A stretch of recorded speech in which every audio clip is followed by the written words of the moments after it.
निसर्ग से सावधान क्योंकि आने वाला है महा तूफान। सुबह के 9 बज रहे हैं। सारी अपडेट्स को लेकर मैं आपके साथ इस वक्त हूं निधि चतुर्वेदी और रिपब्लिक ईबिक्स कैश स्टूडियो से मैं हूं आपके साथ रवि मिश्रा। सबसे पहले बात निसर्ग की ही करते हैं क्योंकि मुंबई में यह जबरदस्त तूफान आने वाला है और दोपहर करीब 2 बजे के आसपास ये मुंबई के तटों से टकराएगा। अरब सागर से निकला ये तूफान और इसको लेकर अलर्ट जारी किया गया है।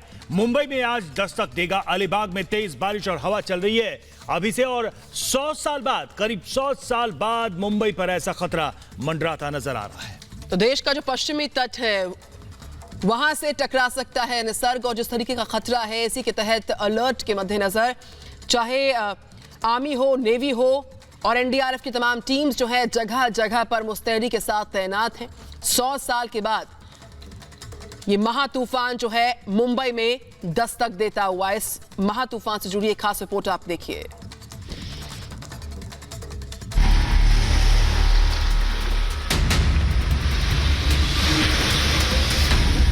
और मौसम खराब होने के कारण समुद्र तूफान की आशंका है।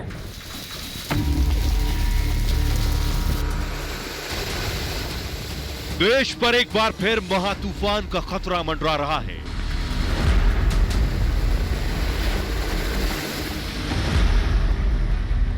अरब सागर में उठा तूफान निसर्ग बहुत तेजी से महाराष्ट्र और गुजरात में तबाही मचाने के लिए बढ़ रहा है।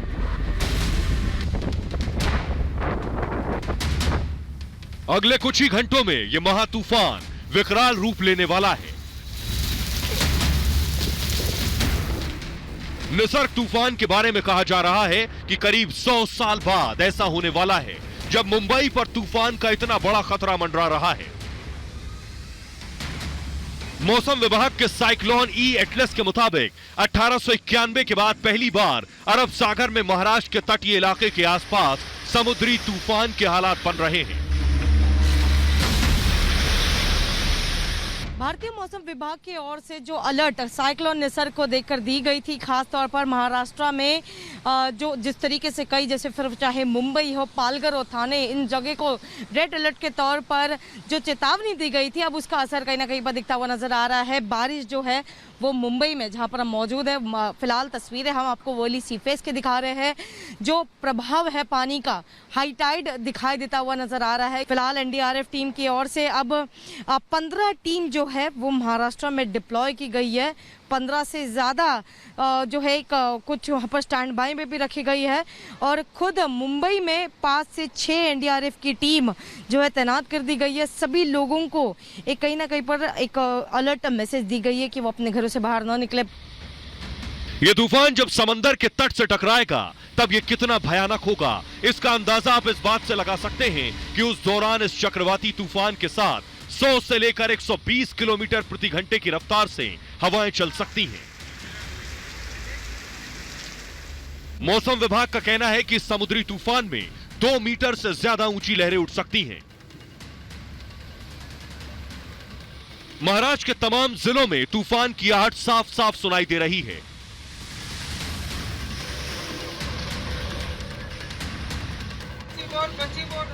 यही हाल गुजरात में भी है।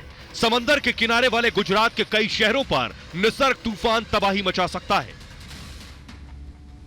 तूफान की गंभीरता का अंदाजा इसी से लगा सकते हैं कि खुद प्रधानमंत्री नरेंद्र मोदी उस पर नजर रखे हुए हैं। गृह मंत्री अमित शाह भी महाराष्ट्र और गुजरात के मुख्यमंत्रियों से बात कर तैयारियों का जायजा ले रहे हैं। महाराष्ट्र से लेकर गुजरात तक के तमाम शहरों में समंदर किनारे वाले इलाकों में एनडीआरएफ, कोस्ट गार्ड की कई टीमों को तैनात कर दिया गया है। तटीय इलाकों में रहने वालों को सुरक्षित स्थानों पर भेजा जा रहा है। मछुआरों को समुद्र से वापस आने को कहा गया है। मुंबई से अलीशा नायर के साथ ब्यूरो रिपोर्ट, रिपब्लिक भारत। तूफान की आशंका है। तो 100 साल के बाद जी हाँ ये महा तूफान दस्तक देने वाला है। इस तूफान के बारे में और बारीकी से जानेंगे। इस वक्त हमारे साथ लाइव जुड़ चुके हैं जतिन सिंह, आप स्काईमेट वेदर सर्विसेज के फाउंडर हैं, एमडी हैं। जतिन जी, जो रिपब्लिक भारत को दर्शक देख रहे हैं, जो मुंबई के लोग हैं, आप बेहतर तरीके से समझा पाएंगे इस वीडियो वॉल के जरिए कि कितना खतरनाक है ये महा तूफान, जहां पर 6 फीट की लहरें उठ सकती हैं और 120 किलोमीटर प्रति घंटे की रफ्तार से दस्तक देने वाला है ये महा तूफान। जतिन सिंह जी, यह महा तूफान मुंबई के लिए बहुत ही खतरनाक है। जैसे मैं आपको दिखा रहा हूं, सबसे पहले मैं आपको उपग्रह से प्राप्त चित्रों के जरिए दिखाता हूं। यह रहा मुंबई। ये जो चक्रवात है मुंबई से लगभग 150 से 200 किलोमीटर के दक्षिण पश्चिम में है और ये मुंबई और अलीबाग के अंदर ये इसका प्रवेश होने वाला है। लगभग देखिए 10 बजे के बाद बारिश बढ़ जाएगी और जो लैंडफॉल जिसको कहते हैं वो लगभग एक बजे के बाद होना शुरू होगा। मैं आपको एक बात बताता हूं, कल से बात इसकी जो तुलना की जा रही है ये साइक्लोन अम्फन से की जा रही है, जो पिछले हफ्ते बंगाल खाड़ी में आया था। साइक्लोन अम्फन एक कैटेगरी 5 चक्रवात था और जिसको सुपर साइक्लोन कहते हैं और उसकी हवाएं 180 किलोमीटर प्रति घंटे की रफ्तार से चलती हैं। लेकिन कलकत्ता में जब वो घुसा था लगभग 100 किलोमीटर दूर, तो उसकी हवाएं 120 किलोमीटर की रफ्तार से चली थी और आप सब लोग जानते हैं कि कलकत्ता में कितना नुकसान हुआ है। अब मैं आपको बताऊं कि मुंबई में, अगर मैं आपको रडार से प्राप्त चित्रों के जरिए बताऊं, ये है रडार, ये रहा आपका साइक्लोन, ये उसकी आई है। तो अगर ये ही, और मुंबई क्योंकि ये बिल्कुल तट पे है, 100-120 की रफ्तार से अगर हवाएं यहां पर अलीबाग और मुंबई के बीच में आएंगी तो काफी भारी नुकसान हो सकता है। ये जो साइक्लोन होता है उसका जो फॉरवर्ड राइट होता है कि अगर मैं यहां पर एक लाइन बनाऊं इस एक्सिस पे, तो ये जो इलाका होता है इस पर ज्यादा इंपैक्ट आता है। और आज रात और 10 बजे से लेकर शाम 4-5 बजे तक ये जो इलाका है, जैसे जैसे चक्रवात आते जाएगा ये इलाका इसका चेंज करता जाएगा। यहां पर इसका ये ज्यादा नुकसान करेगा। गुजरात का जो तटवर्ती इलाका है जिसमें वापी, नवसारी, सूरत आता है, वहां पर चक्रवात का असर रहेगा। वहां पर बारिश भी होगी, वहां पर हवाएं भी चलेंगी और जो सी सर्ज आता है वो भी बढ़ेगा। लेकिन इस इलाके में इसका इंपैक्ट जो है ज्यादा रहेगा।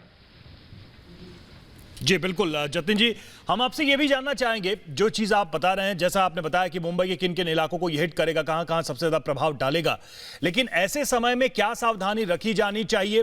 किस तरीके से ये तूफान नुकसान पहुंचा सकता है उन लोगों को जो रिहायशी इलाके पड़ेंगे, जिन जिन रास्तों से ये गुजरेगा, जिस पाथ से ये गुजरेगा, क्रॉस करेगा, तो कितनी इंटेंसिटी होगी और कैसा डैमेज कर सकता है और कैसे लोग इससे बच सकते हैं? क्या आप सलाह देना चाहेंगे? देखिए, डैमेज जो ये करेगा, मैंने अगले 2 दिन का मैंने खोल दिया था, मैं वापस आपको साइक्लोन ट्रैक दिखाता हूं।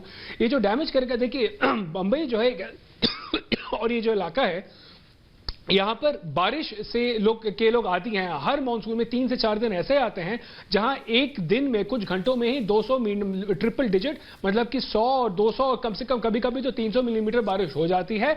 नुकसान होता है, फिर मुंबई चल पड़ती है। लेकिन जब एक चक्रवात आता है उसमें 2 और चीजें होती हैं जो नॉर्मल बारिश में नहीं होती। सबसे पहले हवाएं 120 किलोमीटर की तेज हवाएं बहुत नुकसान कर सकती हैं, स्पेशली जो लो लाइंग इलाके हैं, जो बेचारे गरीब लोग हैं, जो कच्चे घरों में रहते हैं, जो टारपोलिन और बैम्बू के स्ट्रक्चर में रहते हैं, जो एस्बेस्टस वगैरह आप देखते हैं। अगर आप एक इस्लाम एरिया देखेगा या धारावी देखेगा तो पक्का कंस्ट्रक्शन वहां बहुत लिमिटेड होता है और वो कॉम्बिनेशन होता है और कितनी टाइटली वो फिक्स्ड होता है, उससे डैमेज बहुत एक्सीडेंटल भी हो सकते हैं। दूसरा, ये जो सी सर्ज आएगा, हम लोग इस एक मामले में काफी लकी हैं कि ये जो चक्रवात आने वाला है ये सुबह सुबह नहीं आ रहा है, क्योंकि सुबह सुबह हाई टाइड होती है और जो सी सर्ज होती है लगभग 30 फुट होती है और हाई टाइड 10 फुट की होती है। लेकिन ये दोपहर के बाद आएगा तो ये हाई टाइड उस समय तक गुजर जाएगा। लेकिन जब बारिश भी होगी, जब सी सर्ज भी आएगा, तो सारा का सारा पानी, स्पेशली मुंबई का जो डेंसली पॉपुलेटेड इलाका है, जो बिल्कुल तटवर्ती इलाके में रहता है, जो स्लम्स में रहता है, आप जानते हैं कि आप बीकेसी जाइए, आप मिठी रिवर देखिए, वहां पर कितने सारे लोग रहते हैं और कितनी गरीबी में रहते हैं, वहां पर पानी घुसेगा। तो ये मुझे अब इसमें लोग क्या कर सकते हैं? घरों के अंदर रहें, पानी का इंतजाम कर लें, बिजली कट सकती है, जितने भी लूज फिक्सचर्स है उसको टाइट कर लें। बिल्कुल।